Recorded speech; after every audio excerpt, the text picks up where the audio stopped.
Hello, good morning, dear students. Today we are going to study about the circular motion in vertical plane. When an object stretch with string, जब हम एक object को एक string से stretch कर दें, खींच के रख दें और उसको वर्टिकल डायरेक्शन में रोटेशन करें। वर्टिकल डायरेक्शन का मतलब अगर बॉडी को हम ऐसे रोटेशन करते हैं किसी इमेज पे रख के तो वह हॉरिजॉन्टल है, और यदि वर्टिकल रोटेशन बॉडी का करना हो तो सपोज यह है और इसमें मैंने किसी बॉडी को बांधा है और बॉडी को मैं इस तरह रोटेशन करवाता हूँ, यह वर्टिकल रोटेशन है। और इस वर्टिकल रोटेशन में जैसे एग्जांपल के लिए अगर आप नहाने जा रहे हों और नहाते समय अपने टब में अपने मग को डुबा दें और उसमें आप वाटर से फिल करके और उसको उठा के अगर आप वर्टिकल रोटेशन करते हैं तो क्या उसका पानी गिरता है नीचे? नहीं गिरता। क्या रीज़न हो सकता है? कभी आपने सोचा है? जब भी आप कभी ऐसा करिए, किसी पॉट में आप वाटर फिलअप कर लीजिए, भर लीजिए, और जैसे ही उसको आप तेज़ी के साथ रोटेशन करते हैं वर्टिकल डायरेक्शन में, अगर वर्टिकल डायरेक्शन में रोटेशन होता है तो उसमें भरा हुआ लिक्विड कभी नीचे नहीं गिरता। लेकिन यदि उसकी स्पीड घुमाते समय यदि स्पीड को हम कम कर दें तो पूरा का पूरा पानी एक साथ बाहर आता है। इसका रीज़न जो पिछले टॉपिक में मैंने आपको पढ़ाया था, सेंट्रीपिटल फोर्स और सेंट्रीफ्यूगल फोर्स है। सेंट्रीपिटल फोर्स के कारण जब हम बॉडी को रोटेशन करवाते हैं, जब बॉडी को वर्टिकल डायरेक्शन में रोटेशन करवा रहे हैं, इस समय सेंट्रीपिटल के कारण बॉडी क्या है, भीतर की तरफ, माने लिक्विड भीतर की तरफ क्या है, खींची हुई है। लेकिन जैसे ही वेलोसिटी कम होगी वह क्या हो जाएगा, सेंट्रीफ्यूगल प्रभावी हो जाएगा, सेंट्रीफ्यूगल फोर्स का वैल्यू ज़्यादा हो जाएगा और पूरा का पूरा वाटर बाहर आ जाएगा। तो उसी से रिलेटेड आज हमें जो टॉपिक पढ़ना है कि जब हम किसी बॉडी को एक स्ट्रिंग से स्ट्रेच करके उसे वर्टिकल डायरेक्शन में रोटेशन कर रहे हैं, यह हमने बताया ऐसे हॉरिजॉन्टल होता है। अगर हॉरिजॉन्टल न करके हम बॉडी को वर्टिकल रोटेशन करें तो वर्टिकल रोटेशन में बॉडी की वेलोसिटी क्या होती है, मैक्सिमम वेलोसिटी क्या होगी कि वह सर्कुलर पाथ पे मोशन कर जाएगा। Suppose consider a body stretch with a string, एक बॉडी को मैंने स्ट्रिंग से स्ट्रेच किया विच मास इज यम, जिसका मास यम है, and initial velocity you initial velocity से बॉडी रोटेशन कर रही है, and in this place P velocity is भी। सपोज करता हूँ यहाँ पे वेलोसिटी भी हो गई, यहाँ इनिशियल यू था, इस पॉइंट पे वेलोसिटी क्या होगी मुझे फाइंड करना है। पी पर जब पहुँचेगा, जैसे पहले मैंने उसको इनिशियल वेलोसिटी से स्टार्ट किया नीचे से, अब उसको मैंने झटका दिया, तो जब इस पॉइंट पे पहुंचा, किसी अदर पॉइंट पे पहुंचा, उस समय बॉडी की वेलोसिटी क्या है, हमें बॉडी की वेलोसिटी फाइंड करनी है। मैंने सपोज कर लिया है रेडियस क्या है इसका, आर है, और यह जब स्ट्रिंग जा रहा है यहाँ पे पहुंच गया, इस समय यहाँ से यहाँ तक की हाइट हमने सपोज कर लिया एच है, दिस हाइट भी एच। अगर यह हाइट एच है, पूरा रेडियस यहाँ से यहाँ तक का रेडियस कितना था, आर, तो अगर रेडियस आर है तो ओ यम की डिस्टेंस कितनी होगी आप निकाल सकते हैं। डिस्टेंस ऑफ ओ एम की डिस्टेंस क्या होगी, पूरी डिस्टेंस आर से एच को निकाल दीजिए काट के, तो कितना बचेगा, आर माइनस एच। अच्छा, जब बॉडी यहाँ पे पहुँचेगी तो बॉडी का वेट एम जी है, यह तो एम जी कुछ एंगल पे है, इसका मतलब इसके कितने कंपोनेंट्स होंगे, 2 कंपोनेंट्स। देखिए अब कंपोनेंट्स हम कैसे निकालते हैं, फिर देखिएगा। बॉडी यहाँ पे पहुँच गई, यह एम जी है, बॉडी का वेट है नीचे की डायरेक्शन में, तो जो यह एंगल है, यह line, this line P T, suppose this point is T, P T parallel to O L, P T O L के मैंने पैरेलल दिखाया है, देखिए, and transversal line OP intersect, इसको ओपी इंटरसेक्ट करती है। तो आप जानते हो, थ्योरम आपने पढ़ा होगा, when 2 parallel lines intersecting by 1 lines then corresponding angle always equal. तो इसका करस्पॉन्डिंग एंगल यह, this angle equal this, because it is corresponding angle, so this is theta, this भी थीटा। अगर यह थीटा है तो यह भी थीटा होगा। कैसे हुआ, यह रीजन मैंने मैथमेटिकली बता दिया कि यह लाइन इस लाइन के पैरेलल थी, यह ट्रांसवर्सल लाइन इंटरसेक्ट कर रहा था, तो जब ट्रांसवर्सल लाइन इंटरसेक्ट किया तो इसका यह करॉस्पॉन्डिंग एंगल है, और करॉस्पॉन्डिंग एंगल क्या होता है? इक्वल होता है। तो मैंने इसको भी थीटा लिख दिया। अगर यह थीटा है तो थीटा से यह सटी हुई साइड है, देखिए थीटा से लगा हुआ साइड बेस होगा, और base upon hypotenuse means cos theta. So this is mg cos theta and this is which equal this, यह जो साइड है यह इसके इक्वल है, तो यह क्या होगा? परपेंडिकुलर होगा सामने का, mg sin theta. So this is mg sin theta. अब हमें निकालना है कि यहाँ पे बॉडी की वेलोसिटी कितनी हो गई। जब हम उसको रोटेट किए, वर्टिकल डायरेक्शन में ऐसे घुमाना चालू किए, उस समय उसकी वेलोसिटी कितनी हो रही है, यहाँ पे इसकी वेलोसिटी निकालनी है। तो हमने लॉ ऑफ कंजर्वेशन पढ़ा है। एनर्जी का कंजर्वेशन क्या होता है? एनर्जी को ना ही क्रिएट कर सकते हैं ना ही डिस्ट्रॉय कर सकते हैं। सपोज हम आगे भी प्रूव करेंगे इसको कि एक बॉडी है, अगर इसको मैं अर्थ से ऊपर डायरेक्शन में थ्रो कर दूं, अपवर्ड डायरेक्शन में मैंने थ्रो किया, तो इसका जैसे जैसे बॉडी ऊपर जाएगा कौन सी एनर्जी इंक्रीज करेगी? जैसे जैसे बॉडी ऊपर जाता है पोटेंशियल एनर्जी इंक्रीज करती है, काइनेटिक डिक्रीज होती है, और नीचे आने पर काइनेटिक इंक्रीज होती है, पोटेंशियल डिक्रीज होती है। लेकिन प्रत्येक पॉइंट पर, एवरी पॉइंट पर उसकी टोटल एनर्जी कंजर्व्ड होती है। किसी भी पॉइंट पे आप जाएंगे, जितना टोटल एनर्जी इस पॉइंट पे है उतने टोटल एनर्जी यहाँ होगी, उतना ही टोटल एनर्जी नीचे भी होगी। इसका मतलब लॉ ऑफ कंजर्वेशन मैं यूज कर रहा हूँ। Energy this point, total energy is this point equal total energy is this point, माने L पे टोटल एनर्जी इक्वल होगा P पर टोटल एनर्जी के। लॉ ऑफ कंजर्वेशन से लिखेंगे लॉ ऑफ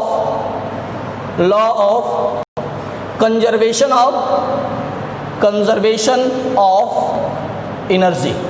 एनर्जी का कंजर्वेशन आपने पढ़ा है कि total energy at point P, total energy at point, हमने पॉइंट कौन सा लिख दिया? L, इक्वल होगा टोटल एनर्जी एट पॉइंट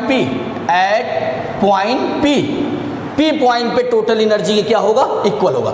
अच्छा, जो L पॉइंट है वहां पे टोटल एनर्जी से क्या मतलब है? टोटल का मतलब हुआ kinetic plus potential, kinetic plus potential.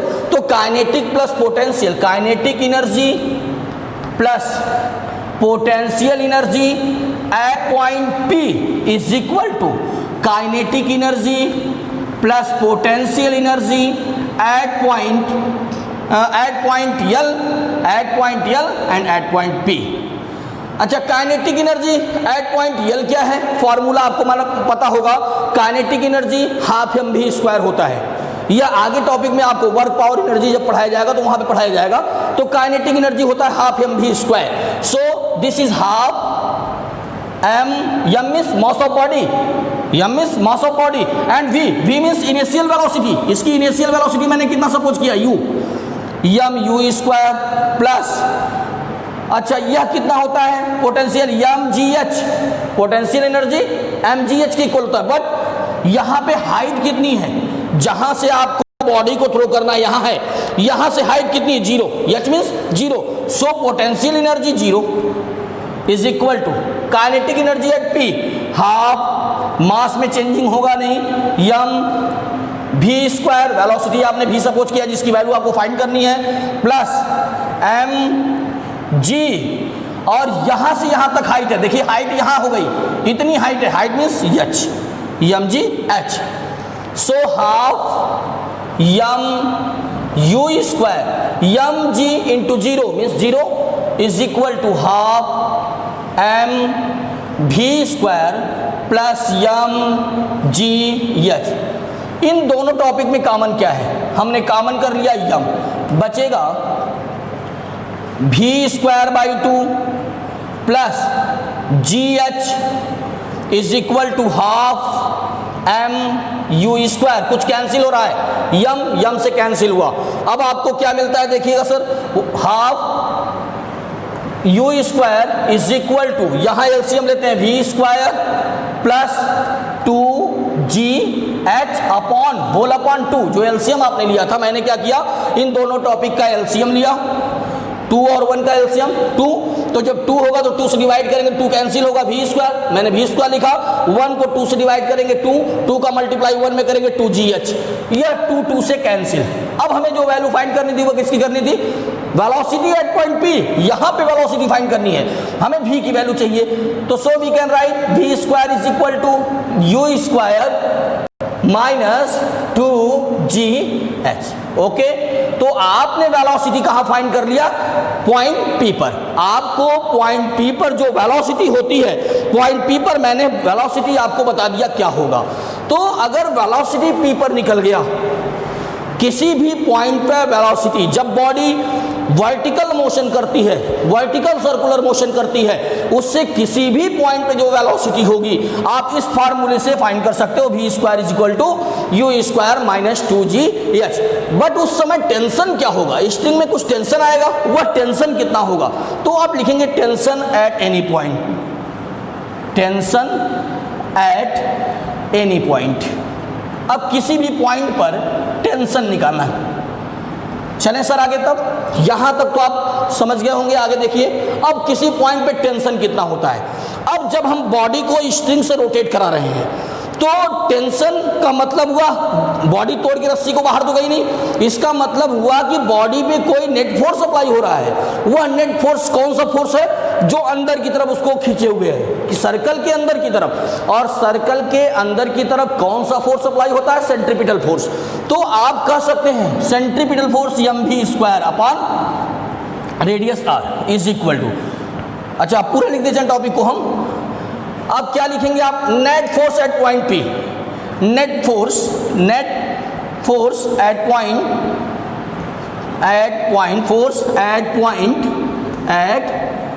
Point P पर नेट फोर्स क्या होगा? नेट फोर्स होगा टेंशन माइनस, भाई टेंशन भीतर ड्रॉ किया है, टेंशन पीछे किसकी रख रहा है और नीचे की तरफ mg cos थीटा वर्क कर रहा है। देखिए टेंशन ऊपर है, mg cos थीटा नीचे है, और टेंशन ही प्रभावी है जो सेंट्रीपिटल फोर्स बनता है। तो आप लिखेंगे tension minus mg cos theta is equal to mv square upon r। लेकिन आपको फाइंड क्या करना? फाइंड करना है टेंशन क्या होगा। स्ट्रिंग में टेंशन कितने का है? तो tension T is equal to mv square upon r plus mg cos theta.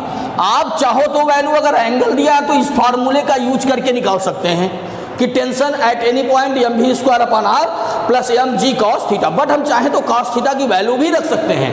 cos theta की वैल्यू कैसे निकलेगी? आप जानते हो cos theta is equal to, trigonometry में आपने पढ़ा होगा मैथमेटिक्स में, cos theta, but you know that, but we know that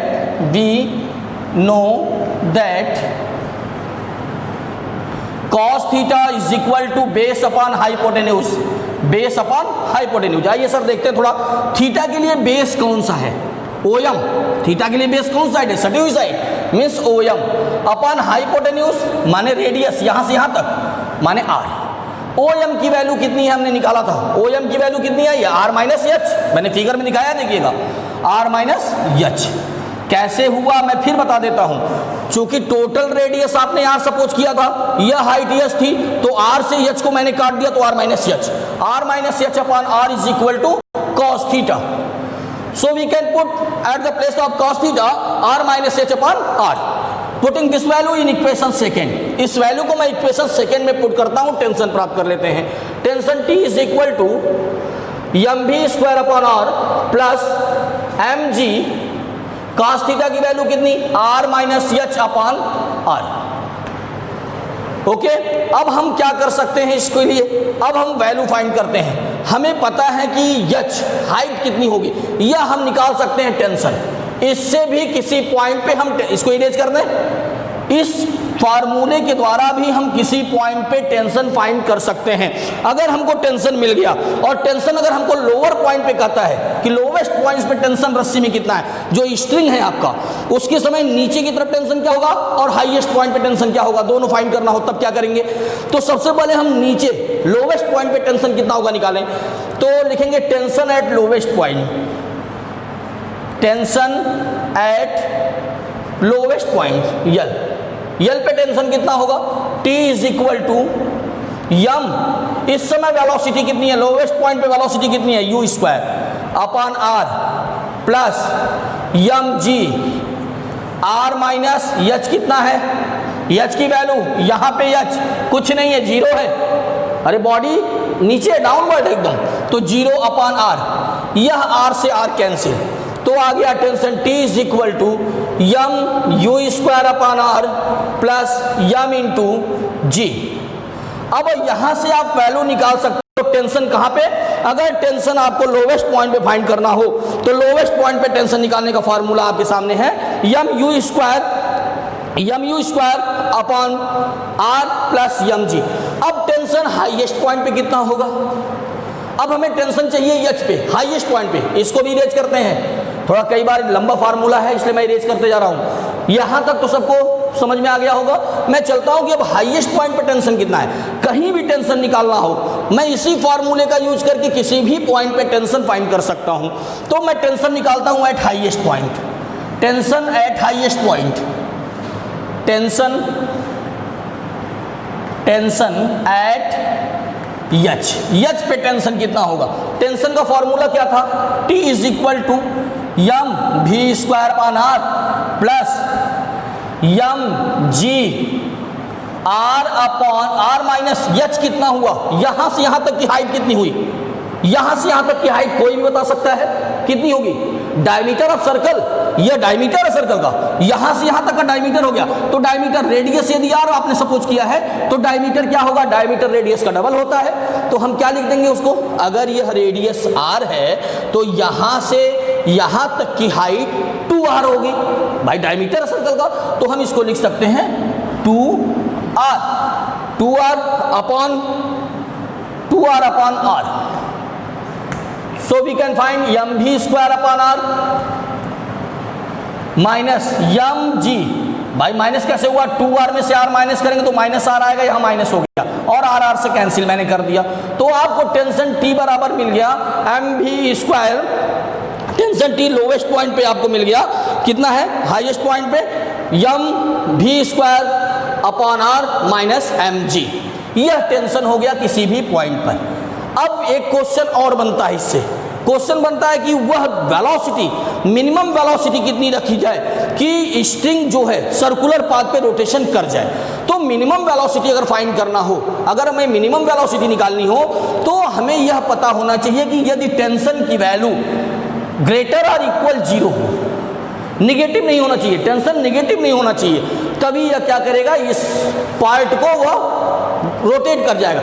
इसका मतलब यदि हम टेंशन के यहाँ 0 रख दें, टेंशन के प्लेस पे हम 0 पुट कर दें तो हमें क्या मिलता है, अगर हम टेंशन के प्लेस पे 0 पुट कर दें तो 0 is equal to M V square upon R minus यम जी, हम ट्रांसफर कर देते हैं इसको, तो यम जी is equal to M V square upon are, यम से कैंसिल कितना आ जाएगा, V square is equal to G R या v is equal to under root G R, इतनी वेलोसिटी होगी तो वह क्या करेगा, उसको रोटेट करेगा।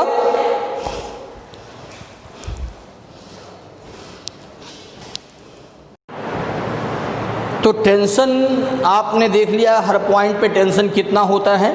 तो टेंशन के लिए मैंने अभी तो वेलोसिटी v के फॉर्म में बताया कि जब किसी पॉइंट पे हमें वेलोसिटी प्राप्त हो जाए, अगर किसी पॉइंट पे वेलोसिटी पता लग गई तो टेंशन निकाल सकते हैं। लेकिन एक तरीका और हो सकता है, अगर हमें किसी पॉइंट पे वेलोसिटी नहीं पता हो कि इनिशियल पॉइंट पे वेलोसिटी पता हो, तब टेंशन क्या होगा। तो अगर हमको किसी अदर पॉइंट पे वेलोसिटी न मिलके इनिशियल पॉइंट पे वेलोसिटी पता है, तब के लिए हम क्या कर सकते हैं, हमें यह फार्मूला जो आपको मिल रहा है यहीं से थोड़ा सा हम चेंज कर देते हैं स्टेप को, इसको इरेज कर देते हैं। चलिए यहीं से इरेज करके हम देखते हैं। हमने बताया कि यदि हमें इनिशियल वेलोसिटी पता हो, हमें पता है v square is equal to क्या था, हमने फार्मूला प्राप्त किया u स्क्वायर माइनस 2gh, ऐसा मैंने पीछे अभी प्रूव किया था। हमने आपको बता दिया था कि 2gh होता है v स्क्वायर, मैं इस v स्क्वायर की वैल्यू यहाँ पुट कर दूँ तो T tension is equal to M upon R, v square की वैल्यू कितनी होगी, v स्क्वायर की वैल्यू वी स्क्वायर की वैल्यू यहाँ पे पुट कर रहे हैं। वी स्क्वायर की वैल्यू है कितनी, यू स्क्वायर माइनस 2GH, यह वैल्यू मैंने वी स्क्वायर का यहाँ पे पुट कर दिया। फिर प्लस यम जी, और कॉस थीटा की वैल्यू होती है बेस अपॉन हाइपोटेन्यूज। बेस है r minus H upon R. अब हम देखते हैं कि दोनों स्टेपों में जो कॉमन मिल रहा है वह यम अपॉन आर है। क्या बचेगा, यू स्क्वायर माइनस 2GH, और इसका भी मल्टीप्लाई करते हैं plus mg into R minus mgH, यह मिला आपको वैल्यू। यम तो कॉमन हो चुका है, जी आर और माइनस GR माइनस GH। तो माइनस 2GH और माइनस GH को हम चाहे तो ऐड कर दें तो मिल जाता है tension T M upon R you square minus plus GR minus 3GH। और यदि हमें इनिशियल वेलोसिटी केवल पता हो तो भी हम टेंशन निकाल सकते हैं। Tension T is equal to M upon R you square plus GR minus 3GH। अब हमें टेंशन को इनिशियल वेलोसिटी के फॉर्म में किसी भी पॉइंट पे प्राप्त करना है। किसी भी पॉइंट पे टेंशन निकालना हो, सपोज करो हम लोअर पॉइंट पे टेंशन निकालने चल रहे हैं, जो यह हमने निकाला था यहाँ पे लोअर पॉइंट पे टेंशन क्या हुआ, tension at lower point T is equal to, लिख दीजिएगा टेंशन एट, अगर हमें इनिशियल वेलोसिटी प्राप्त हो तब के लिए, फाइनल के लिए तो मैंने बता दिया, अगर इनिशियल वेलोसिटी पता है तो टेंशन यल पे कितना होना है, टेंशन यल पे कितना होगा, यल पे टेंशन होगा tension at L T is equal to M upon R you square plus GR minus, अच्छा यहाँ हाइट यल पे कितनी होगी, पॉइंट यल पे हाइट कितनी है, 0, so we can write 3g into 0 means 0. T is equal to m upon r in bracket u square plus gr. Okay, तो यह किसी भी पॉइंट पे टेंशन निकालने का, माने लोअर पॉइंट पे टेंशन कितना होगा वह पता हो गया आपको कि लोअर पॉइंट पे टेंशन होता है T is equal to m upon r u square plus gr. अगर हमको अब अपर पॉइंट पे निकालना हो टेंशन अब हम अपर पॉइंट पे निकालें तो मैं इरेज करता हूं इसको। फिर अपर पॉइंट पे टेंशन क्या होगा, इनिशियल वेलोसिटी के फॉर्म में अपर पॉइंट पे टेंशन निकालना होगा, तो आइए फिर वही फार्मूला टेंशन T को देखते हैं। अपर पॉइंट टेंशन एट एच पे टेंशन क्या होगा, यहां पे इनिशियल वेलोसिटी के फॉर्म में, तब होगा T is equal to M upon R you square plus GR minus 3G into H कितना है, एच की वैल्यू कितनी होगी यहां से यहां तक, मतलब डायमीटर कितना है 2R। So we can find T is equal to M upon R you square plus GR minus 3 2 जा 6 GR में से प्लस 1 GR माइनस कर देंगे तो टेंशन T की जो वैल्यू होगी, tension T is equal to M upon R you square minus 5 GR। यह टेंशन हमने हायर पॉइंट पे निकाल दिया कि जो स्ट्रिंग है उसके हाईएस्ट पॉइंट पे टेंशन होगा M upon R you square minus 5GR। अच्छा, दोनों के बीच में टेंशन का डिफरेंस कितना आएगा, अगर हमें पूछता है कि difference between lower point and higher point tension, lower point और हायर पॉइंट के टेंशन में डिफरेंस कितने का है, तो आइए हम डिफरेंस निकालते हैं। डिफरेंस यह कहाँ था, टेंशन या हायर पे हो गया, एच पे हो गया, टेंशन या लोअर पे हो गया, तो टेंशन हम फाइंड करने चले हैं हायर और लोअर पे डिफरेंस कितना मिल रहा है। डिफरेंस मिल रहा है TL माइनस TH, डिफरेंस हो जाएगा TL माइनस TH। दोनों में हम कॉमन कर लेते हैं यम अपॉन आर, पहले मैं लिख लेता हूं लोअर पे कितना है tension U square plus GR minus M upon R in bracket U square minus 5GR। अब इसको सॉल्व करिएगा तो मिलेगा M upon R bracket common है दोनों में, M upon R, bracket open करते हैं, U square plus G R minus U square plus 5GR, क्योंकि बाहर माइनस था तो ये प्लस हो जाएगा, GR, यू स्क्वायर से cancel, M upon R into 6GR, R से कैंसिल। तो आपको जो टेंशन का डिफरेंस आया, वह टेंशन का डिफरेंस कितना मिला, TL minus TH is equal to 6mg। कितने का टेंशन में डिफरेंस आया, 6mg, माने जो लोअर पॉइंट पे टेंशन है, एक नंबर का ऑब्जेक्टिव क्वेश्चन बनता है, टेंशन जो लोअर पॉइंट पे है और जो हायर पॉइंट पे है, टेंशन का डिफरेंस 6 टाइम हो जाता है। कितना हो जाता है, 6 टाइम हो जाता है उसके वेट का। तो वेट का 6 टाइम हो गया टेंशन। अब हमें वेलोसिटी निकालना है, लोअर पॉइंट पे क्या होगी और वेलोसिटी क्या है हायर पॉइंट पे। तो हम जानते हैं कि लोअर पॉइंट पे वेलोसिटी कितनी होनी है, तो लोअर पॉइंट पे हम पहले वेलोसिटी निकाल लें। Velocity at lower point, velocity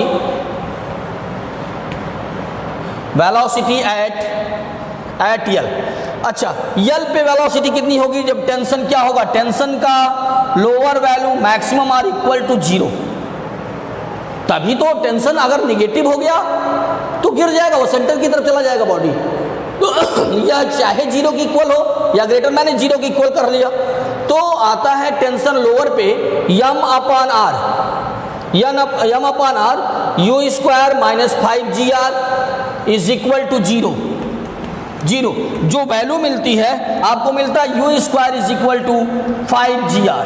यह होगा लोअर पॉइंट पे वेलोसिटी इतनी होनी चाहिए, U square is equal to 5GR। यह लोअर पॉइंट पे वेलोसिटी आ गई। अगर हायर पॉइंट पे वेलोसिटी निकालना हो तो पहले इक्वेशन में चले जाइए जो मैंने वेलोसिटी का निकाला था। सपोज करता हूं हायर पॉइंट पे वेलोसिटी, हायर पॉइंट पे वेलोसिटी आपको एक फार्मूला मैंने दिया था, अभी कुछ समय पहले प्रूव किया था, v square is equal to U square minus 2GH। U square lower point पे वेलोसिटी 5GR माइनस 2GH, और H की वैल्यू अगर आप चाहो तो पुट कर दो, तो 5GR minus 2 into G into H मतलब 2R, 2 2 जा 4GR 5GR माने G into R equal to V square की वैल्यू हायर पॉइंट पे होगी GR। ठीक है, ओके। तो यहां तक का जो क्वेश्चन था। अब इससे रिलेटेड जो एनसीईआरटी न्यूमेरिकल है, मैंने सारे न्यूमेरिकल्स भी बता दिए हैं लगभग, लेकिन जो भी आपकी प्रॉब्लम होगी सब आगे एनसीईआरटी कुछ न्यूमेरिकल्स और हम लोग सॉल्व करेंगे जो कॉम्पिटिटिव लेवल के भी होंगे। बस ये चैप्टर का जो आपका न्यूटन्स लॉज ऑफ मोशन था वो समाप्त हुआ। एक बार इसका न्यूटन लॉ ऑफ मोशन बहुत ही इंपॉर्टेंट टॉपिक है, इसको एक बार आप सरसरी निगाह से पूरा फॉर्मूला देख डालिएगा।